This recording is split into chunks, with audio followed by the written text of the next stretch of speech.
Samantala, nilagdana ni Pangulong Ferdinand R. Marcos Jr. noong 2024 ang isang executive order na magpapatupad sa Tara, Basa Tutoring Program ng DSWD na magiging malaking tulong sa pagdami pa ng mga kabataan na marunong magbasa. Ang detalye sa report ni Isaiah Mirafuentes. Masakit mang isipin pero nahuhuli pa rin ang Pilipinas pagdating sa reading comprehension ng mga kabataan.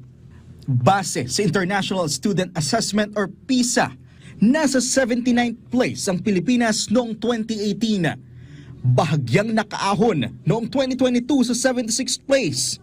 Pero kung titingnan, mababa pa rin ito.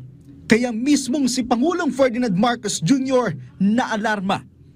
Kaya naman noong 2024, nagbaba na executive order ang Pangulong Marcos na may kinalaman sa Tara, Basa Tutoring Program. Maraming salamat po sa iyo sa Tara Basa. Ngayon po nakakabasa na po ako. Sa University of Makati sa Taguig City, sinaksihan ni PBBM kung gaano kaepektibo ang programang ito. Sa pamamagitan din ito, nabibigyan ng pagkakataon ng mga magulang na maging gabay sa kanilang mga anak sa pagbabasa.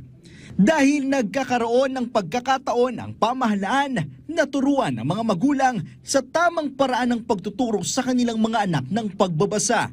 You have now become our partners in our advocacy against illiteracy.